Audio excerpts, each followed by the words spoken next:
behind quarterback Michael Penix Jr.'s big game. Penix threw for 430 yards, 2 TDs, as the number 2 Huskies held off number 3 Texas 37-31 in the Sugar Bowl. Here's the man of the hour, Michael. You know, I said it before the season started. You know, our goal was to win a national championship, and now we got the opportunity, we got the shot to do it. So, man, Husky Nation, stand up, man. We going to the Natty, man. Let's go. Sure are, and according to ESPN Bet, Michigan is a 4.5-point favorite over Washington in the title game. Neither team has won a national title this century. Michigan's last national title was in '97, and Washington's 33 years ago in '91. And again, First Take will be live from H-Town on Monday. We're looking forward to seeing everybody out there. Paul, do you believe Washington can upset Michigan? I do not, and I'll add that I respect what they've done. Another team that has been on a long journey, and I think it's 8 or 9 times this year, Molly, they have been to the abyss, and somehow they keep winning games, and that matters a great deal.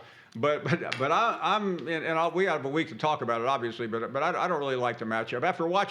After being at field level yesterday at the Rose Bowl and seeing how dominating Michigan can be, I think that causes problems with one caveat, though. Washington has the best offensive line in the country. That's right. So that's a fascinating matchup, and it can't be dismissed. But I just maybe I'm too close to the sun on Michigan, but I saw what they did to the best coach of all time, and Kalen DeBoer is a really good coach. Very few people even know his name and know his background, but he's won a zillion championships at a different level. He really and this is a good program. But I think Michigan is a team of destiny right now. Let me say this to you before I go to you, Shannon. I got Michigan winning the national title. Okay. But it wouldn't surprise me if Washington upset them. Let me be very, very clear. This receiving duo, Dunzo, Polk, McMillan, these brothers, Penix is no joke. This brother can fling the football now. Yeah. And then on top of it all, you've got an offensive line that's considered arguably the best in the nation. We're talking about Texas. What were we talking about? Byron Murphy II, Devondre Sweat. What did they do?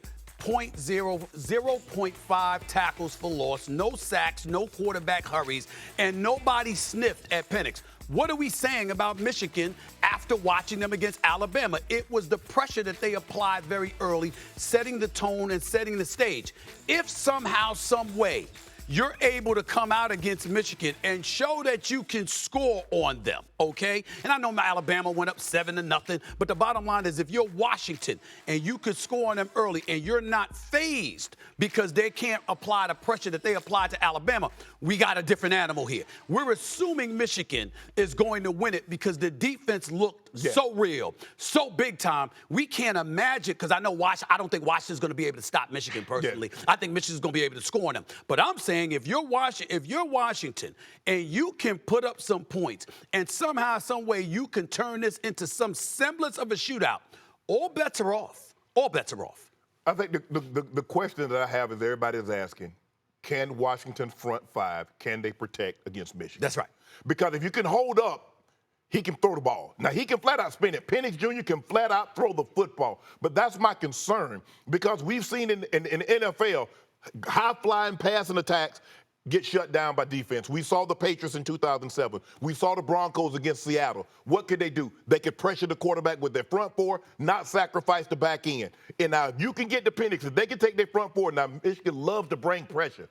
And we saw that yesterday. And I don't think Penix is as mobile as Milroe. So do you sacrifice a little bit and go one-on-one? I don't think you do. I don't think you do. But I believe Michigan believes that they can get to him with their front four. Paul, you say this is the best offensive line in college football. Stephen A., you echoed that. We're about to find out.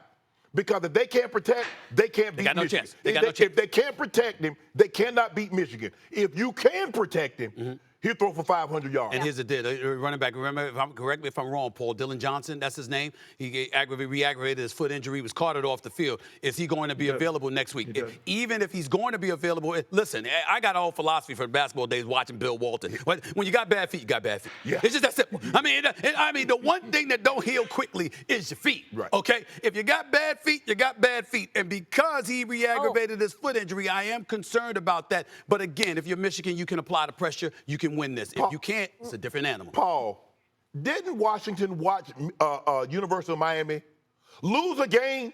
Take a knee.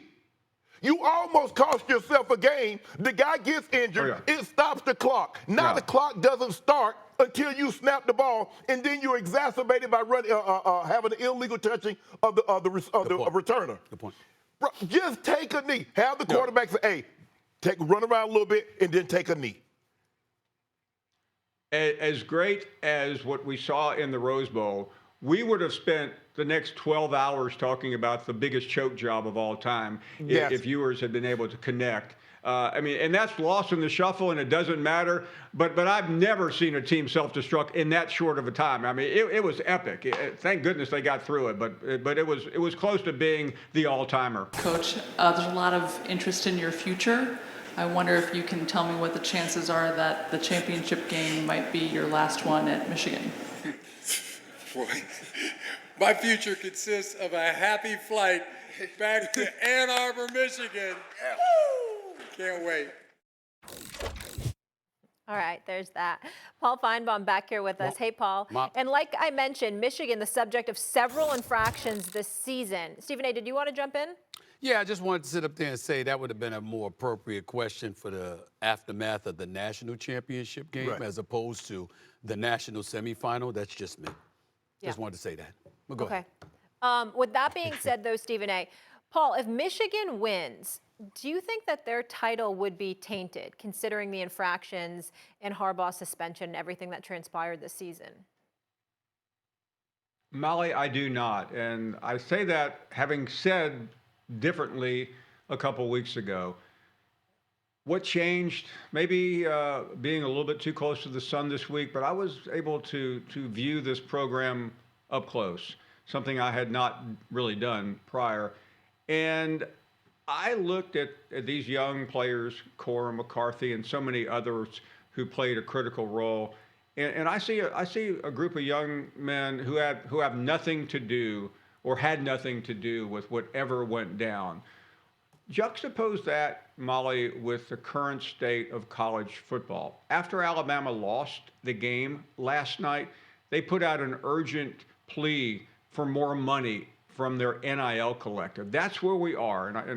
I'll stop there because it's too long and it's too confusing. But college football has been corrupted to such a degree that, as egregious as some of us once thought the allegations against Michigan were, I think if they hold up the trophy next week in Houston, they deserve it. They've won it. They've beaten the greatest coach of all time. They will have beaten another undefeated team, the last one standing. And I think people are welcome to have differing opinions. People are welcome to throw dirt, but it won't come from me. I agree, Paul. Had this thing played itself out and we can get down to the nuts and bolts and we could have found out exactly what they did, how long it's been going on, what they knew, when they knew, okay. But because they settled this thing and says, okay, I'll serve another 1 or 2 game suspension and all this go away, it's going to be hard for me to say that their title is tainted because they beat some great teams along the way. They beat an Alabama, and as you said, they would beat an undefeated Washington team. They did what they did to Ohio State. So for me, hey, live and let live. Like I said, had they gone all the way through, had we saw it all the way through, and we get down to the nuts and bolts, and we could have actually found out what exactly they did, what did they gain, when did they start this, who knew what, when did they know what, I might have a different frame of mind and might say, yeah, this is tainted. But because I don't know anymore, I would say, you know what? Let it go. Michigan, you win to the best team. If you win this one, you're national champs. Well, first, let me get a couple of things out of the way. Number one, Sherrone Moore. I mean, now we know how he was crying those weeks ago because, I mean, he about to be the next head coach. That's why he was crying. He was crying. That's why he was crying in support of Jim Harbaugh. Let me cry my way to a national championship. We're going to win, and then after that, Harbaugh will leave, and he'll be the next head coach of Michigan. You think they're going to give him that job? I think they better. How about that? With the job that he did while they listen, I was looking at him like, what the hell are you crying about, for crying out loud? It was embarrassing. But his job performance wasn't embarrassing. If Harbaugh decides to leave, and I think he should leave for the Chargers job, if he decides to leave, there is no question that Sherrone Moore should be the next head coach for the Michigan Wolverines. If that was the interim that you put in place when you suspended Jim Harbaugh, and that man goes out there and performs the way that he did in Harbaugh's absence, including beating Ohio State, okay, excuse me, that man deserves to be the next head coach for the Michigan Wolverines, and I hope he gets the job. Well, I just hope he don't cry his way to it. Yeah. Now, having said all of that, let's get down to the nitty-gritty here. It's not going to be tainted if Michigan wins the title, but let's understand why. It was never about that. See, this is where Michigan has twisted it. And, you know, there's people that I ignore because they text me and they try to misquote me and misrepresent what I said. I never said that Michigan didn't deserve anything. What I said was you cannot have them competing for a national championship entering the college football playoffs with an open investigation. Right. You have to close it. Right. You have to come to a conclusion and move forward. If we're still up in the air as to the degree of their transgressions and we're questioning the legitimacy of wins because of it, you can't then have them in the college football playoffs. They addressed it. Right. And as a result, Harbaugh was out until the playoffs, obviously, and then until the Big Ten championship, obviously, and they handled their business. More power to them. But I will say this, because Paul just brought up something, and I think it's incredibly important. College football is a mess. The NIL hasn't made it any better. It's made it worse to some degree. Obviously, we're seeing players profit off of it, but in the end, it's still a messy situation. I love the fact that the players get money. I just don't like the mess that surrounds it. But with all of that being said, let's understand something. We looked at Michigan, and we said this is an elite team. Yes. What we were saying was, however, it doesn't matter how good you look in the aftermath. Were you guilty of what they said? Right. We don't really definitively know to what degree the guilt is. So all we can go by is the greatness we're witnessing on the field from them. But let's not sit up there and stick out our chest like we're the second comings of Gandhi, for crying out loud. Like all of a sudden, we're completely absolved and we're absolved of everything. Wait a minute. If there is found to have been a transgression where the players are tipped off to stuff prior to competition, well, just because you go out and you beat people in the aftermath of that doesn't mean that you didn't benefit weeks and months and years earlier. So, again, stop with the holier than thou stuff. Enjoy the moment. Recognize it. We all see the greatness, particularly of this defense, and J.J. McCarthy is no slouch, and Corum is a bad brother. We get all of that, but let's not act like we're saints all of a sudden. Why is he hiring Donye? He got a job. That's right. Now, I want to know how Lincoln Riley was the head coach of the University of Oklahoma, and somehow he ends up at USC. They can't. I didn't hear anybody talk about, the poor kids. Brian Kelly had a job at Notre Dame. That's right. And and teams going to bowl games. And he had LSU. And he had LSU. And don't nobody say the poor kids. But as soon as the kids, Lord forbid, I got a first-round grade or I get an opportunity to change my family dynamic forever. That's right. Oh, man, he should play college football. Man, college football going to be just fine. How much money is the University of Texas, University of Alabama, Michigan, and Washington, how much money is they going to make according to these kids? If I'm these kids, you want the kids to play, Steve Nate? Take out an insurance policy that whatever they lose because of injury in this bowl game, they get it.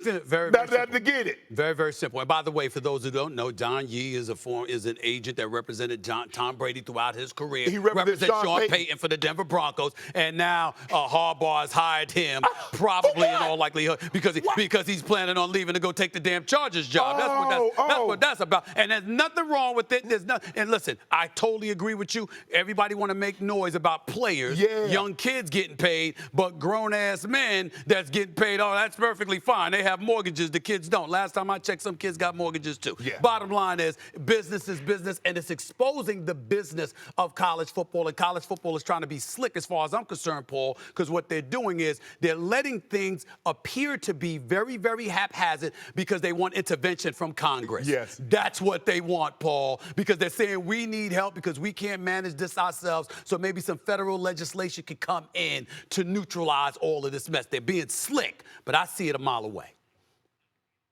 Go ahead, Paul. But Stephen A. and Shannon, that's why Harbaugh is very likely to leave, because it's very possible the NCAA is already predetermined they are going to get him.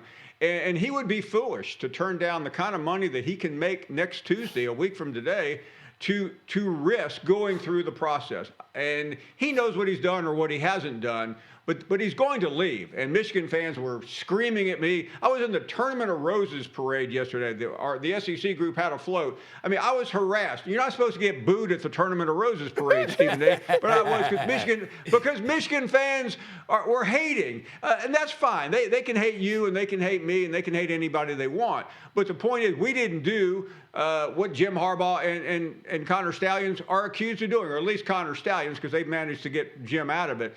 But he would be a fool to stay, and he's not a fool. If he wins the national championship. He's very likely going. Yeah, exactly. If he wins. And he's going to get out of there. And Stephen, I was leaving Los Angeles last night, and the lead column in Tuesday morning's LA Times in the sports section is Bill Plaschke begging. That's right. Begging Jim Harbaugh to take the Chargers job. That's right. how tainted this title is going to be. Exactly. By the way, it would be, listen, the Chargers desperately need him. It's L.A. Newsflash. It's a lot of distractions in L.A. It's a lot of distractions. There are other things to do other than watch a Chargers game. You've got to bring some magnetism to the squad from the coaching ranks. We know Justin Herbert can be that dude. Right. We see the personnel that they have. Yeah. What you need is leadership from the coaching position. I think Jim Harbaugh would be smart to take that job. Unfortunately, Paul, unless you are at the Kentucky Derby and you got that banner of roses hanging around your neck, that's the only way you're not going to get booed. Other than that, you are going to get booed. And listen. Welcome to my work. It's beautiful to get booed. If you're only getting cheered and you're not getting booed, you ain't doing something right. You're not doing something right. I mean, boo's part of the business. Yeah. Absolutely.